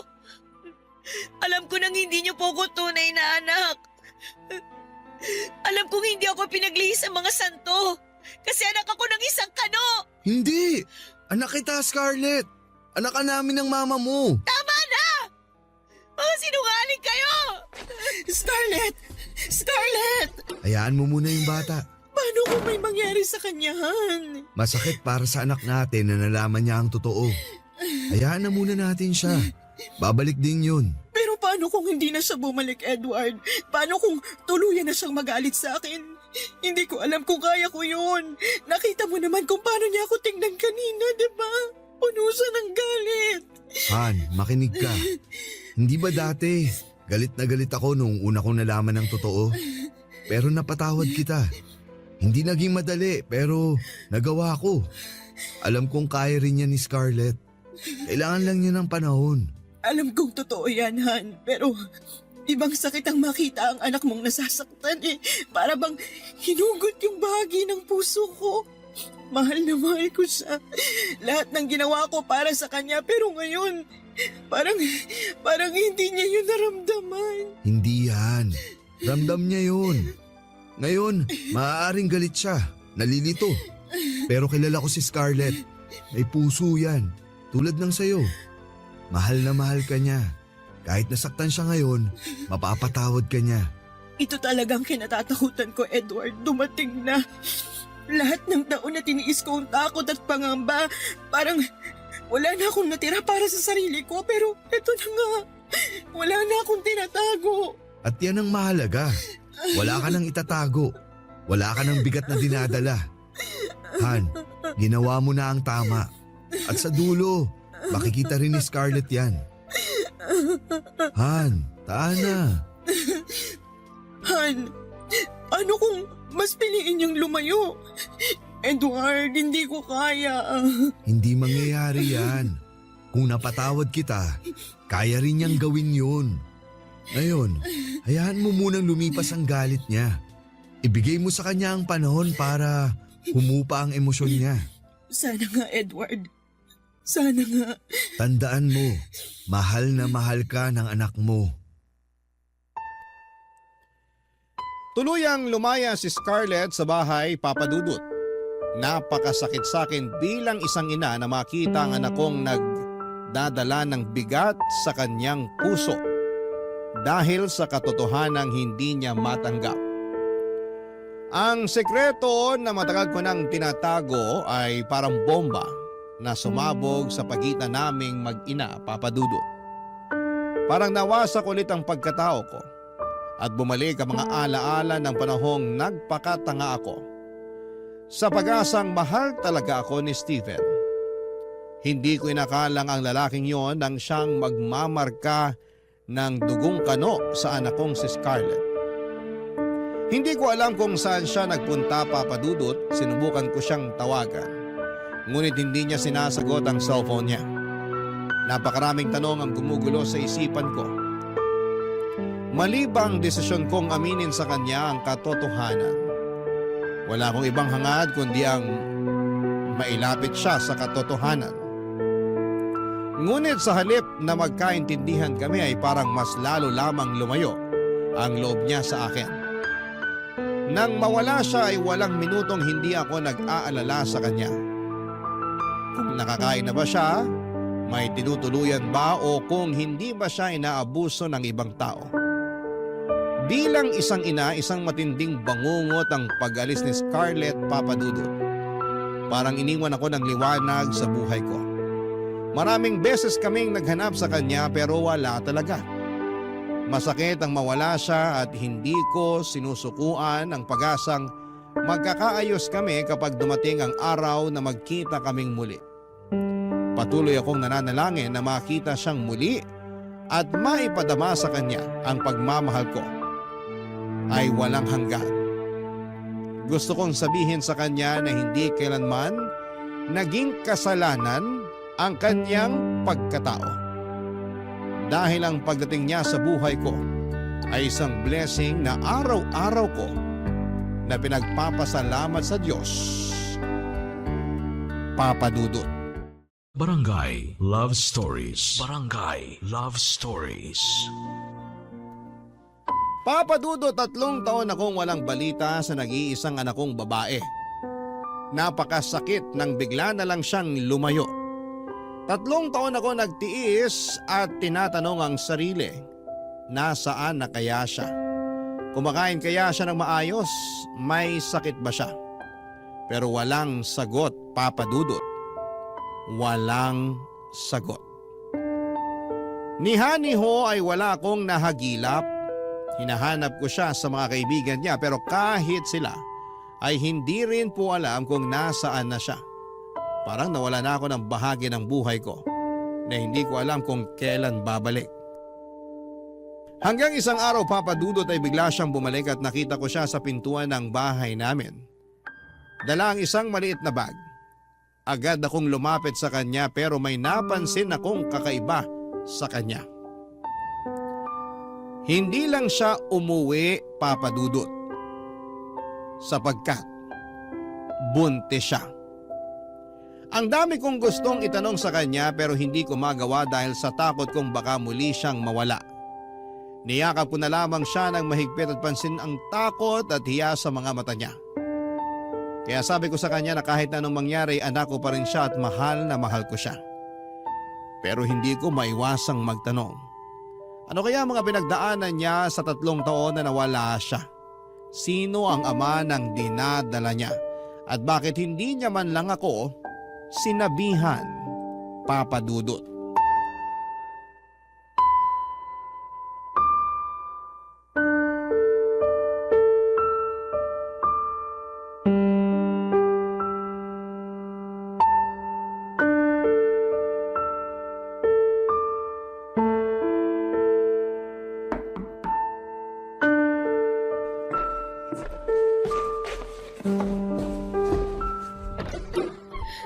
Scarlett? Anak!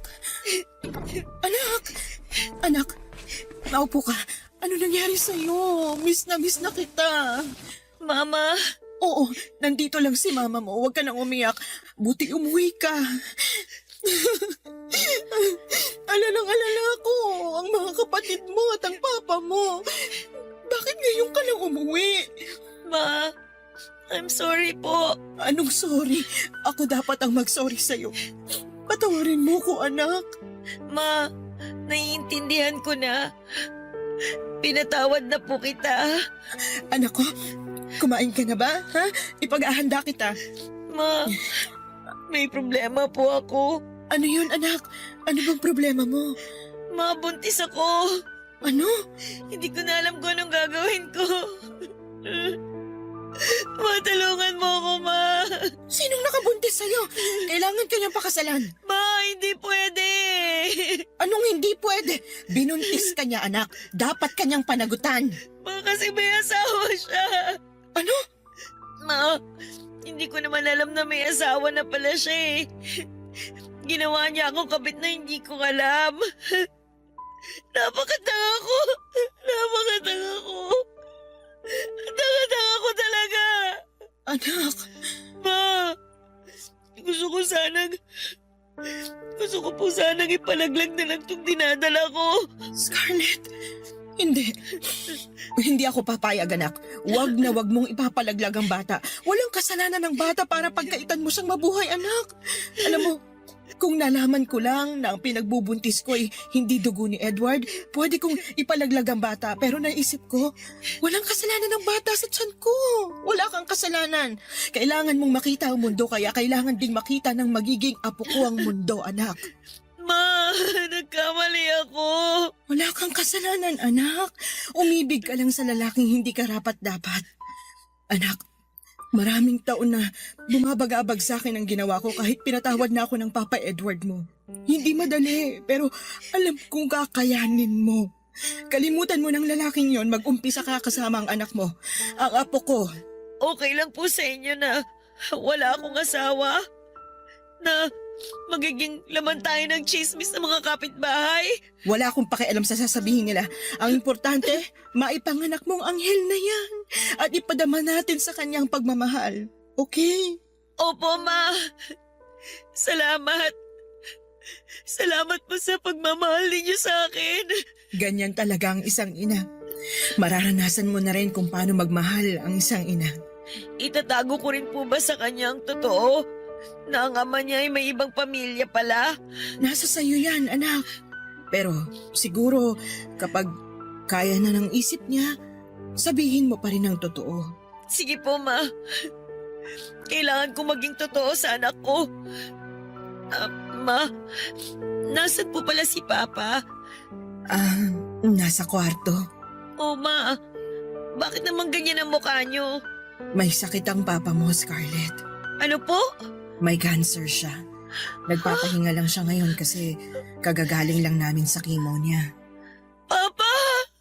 Alam mo, magiging masaya yon kapag makita niyang panganay niyang napakaganda. Ma, gusto ko po makita si Papa. Halika, sigurado akong masusurprise yon kasi nandito ka na. Nang dumating ang araw na bumalik si Scarlett sa bahay namin ay hindi ko mapigilan ang umiyak. Halo-halong emosyon ang bumalot sa akin, Papa Dudut. Masaya ako dahil muli ko siyang nayakap pero may kasamang takot at awa sa puso ko dahil sa kanyang kalagayan. Buntis siya, Papa Dudut, at napakabata pa niya para sa ganitong klase ng sitwasyon. Pero kahit na ganoon ay nangibabaw ang saya dahil alam kong magiging lola na pala ko. At handa akong suportahan si Scarlett sa bawat hakbang ng kanyang pagiging isang ina. Habang unti-unting bumabalik ang sigla sa aming pamilya, isang masakit na katotohanan ang kinaharap namin. Ang asawa kong si Edward ay may cancer. Alam naming limitado na ang oras na meron siya. Sa bawat araw ay isang laban para sa kanya, Papa Dudut. Ramdam ko ang hirap na dinaranas niya. Pero kahit sa gitna ng sakit ay pinipilit niyang maging matatag para sa amin. Masakit makita siyang nagdurusa. Pero nagpapasalamat ako na sa kabila ng lahat ay nariyan pa rin siya bilang haligi ng aming pamilya. Nang makita ni Edward si Scarlett, hindi ko malilimutan ang ngiti sa kanyang mga mata habang hinahawakan niya ang kamay ng aming anak. Mahal na mahal niya si Scarlett at kitang-kita ko ang kanyang pagmamalasakit. Ang tagpong yon ay tila nagbigay ng liwanag sa kabila ng dilim na nararamdaman namin dahil sa kanyang karamdaman. Pagkalipas ng isang taon ay nakita namin ang napakagwapong anak ni Scarlett.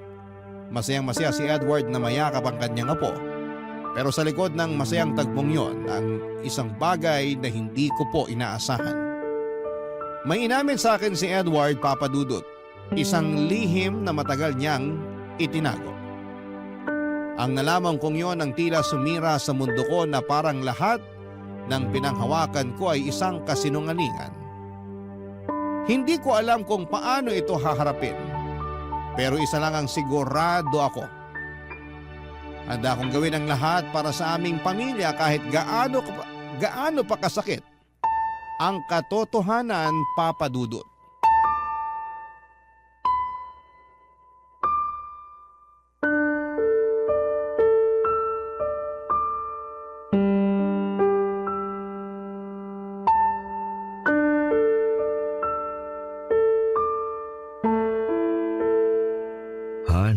Han, huwag ka nang magsalita.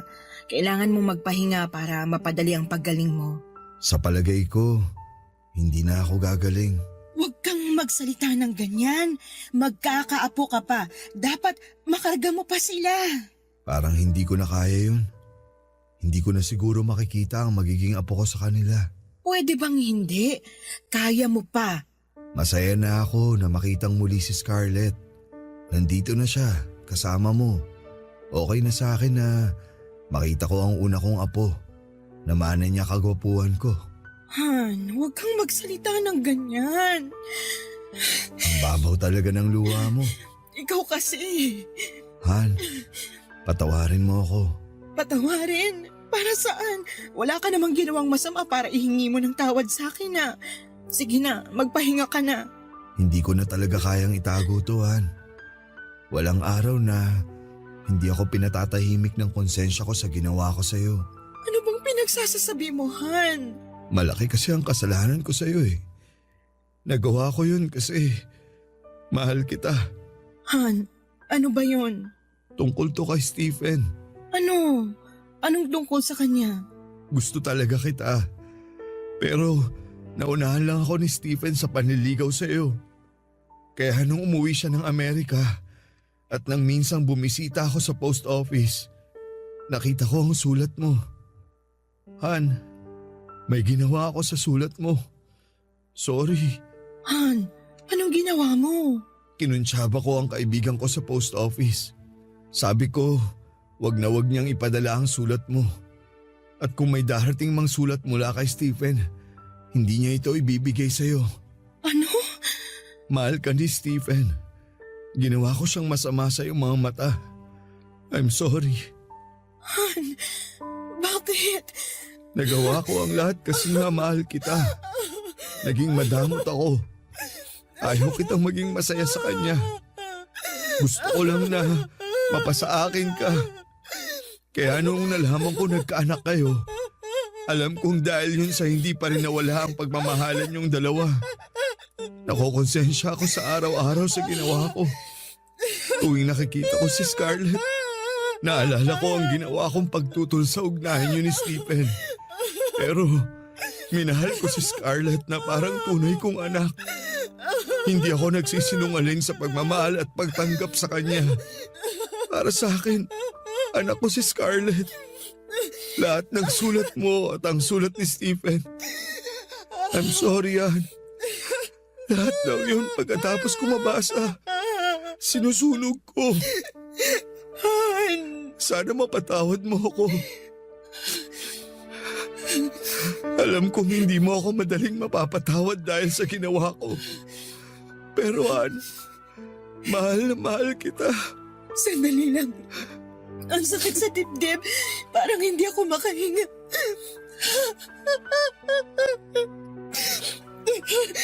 Han, ayoko nang marinig yan. Hindi totoo ang mga sinasabi mo. Ann, I'm sorry. Mahal mo ko, kaya tayo nagpakasal sa isa't isa. Kalimutan mo na yan at isipin mong hindi nangyari yung sinasabi mo. Sa pagkakaalam ko, sa naging buhay ko kasama ka at ang mga anak natin, naging mabuti kang asawa sa akin. Naging mabuti kang ama sa mga anak natin. Yun lang ang katotohanan na gusto kong marinig. Tinaguyod mo ang pamilya natin ng maayos. Dugot pawis. Hindi man naging perpekto ang pagsasama natin pero alam natin na mahal natin ang isa't isa. May mga pagkakamali tayo. Malaki din ang pagkakamali ko pero kinalimutan mo. Kaya ayokong isipin na nangyari ang sinasabi mo sa akin. Pwede ba? Ma? Pa? Oh, bakit nag-iiyakan kayo? Naaalala lang namin kung paano kami unang naging kami. Alam mo naman. Hay nako, kayo talaga? Nasaan ang apo ko? Nasa kwarto po. Pinatulog ko po muna. Pwede mo bang dalhin dito ang apo ko? Oo naman pa. Scarlett, anak. Mahal na mahal kita at ang anak mo. Pa, mahal na mahal ko rin po kayo. Pakis nga po ako sa papa kong pogi. Mwah! Pagaling ka na kasi pa, para mas lalo kang pumogi. Sandali pa, kunin ko lang si baby. Balik agad ako dito. Salamat, anak. Han, salamat. Han, ako ang dapat magpasalamat. Salamat sa pagmamahal mo. Mahal na mahal kita. Papadudot isang masakit na katotohanan ang narinig ko kay Edward at hindi ko kailanman inakala na darating ang araw na malalaman ko na naging faithful pala si Stephen sa akin. Na mahal niya talaga ako at yung huling pagkikita namin, yung paano namin binuo si Scarlett ay puno ng pagmamahalan. Nang aminin ni Edward sa akin ang isang lihim na matagal niyang itinago ay parang sumabog ang lahat ng paniniwala ko sa kanya. Masakit, Papa Dudut, sobrang sakit na halos hindi ko na alam kung paano ko haharapin ang kinabukasan. Ngunit sa kabila ng lahat ng sakit ay pinilit kong magpakatatag, hindi lang para sa sarili ko kundi para sa aming pamilya. Wala na akong magagawa kundi ang tanggapin ang kapalaran at hindi ko kayang talikuran ang aming mga anak. Lalo na si Scarlett. Sa kabila ng pagkasira ng tiwala ko kay Edward, alam kong kahit papaano ay naging mabuti siyang ama sa mga anak namin. Sa bawat sandaling nakikita ko siyang nagbibigay ng pagmamahal at suporta sa kanila ay parang binuon niya ulit ang tiwala ko sa kanya. Naintindihan ko kung bakit niya ginawa yon, lalo na tuwing nakikita ko kung paano niya itinuring si Scarlett bilang isang anak. Kahit na hindi niya tunay na anak ay hindi mo mararamdaman ang pagkakaiba. At sa kabila ng lahat ng aming problema ay ipinakita niyang mahalaga sa kanya ang pamilya. Pero hindi rin maaalis sa isipan ko na paano kaya kung hindi ginawa ni Edward yung pagsunog ng mga sulat namin ni Stephen. Siguro ay kami pa rin ni Stephen hanggang sa ngayon. Siguro ay nasa Amerika na rin ako at isa ko sa mga babaeng may asawang afam, pero wala na. Yon ang sabi ko sa sarili ko. Hindi ko inaasahan na matapos ang maraming taon ay nagkita ulit kami ni Stephen. Pareho na kaming senior nang magkita kami. Nakausap kasi siya ni Scarlett, may sarili na siyang pamilya. Sa aming pagkikita ay parang walang nagbago. Maliban na lamang sa edad at itsura namin. Matatanda na kami at hindi na niya nakita pa si Edward dahil namatay na ito. At hindi ko na rin sinabi sa kanya ang ginawa ni Edward sa mga sulat namin. Hindi man kami nagkatuluyan ay malaking bagay na rin na nagkaroon kami ng anak. Binigyan niya ako ng isang dugong afam na anak. Ang inyong forever kapuso at kabarangay, Dessa.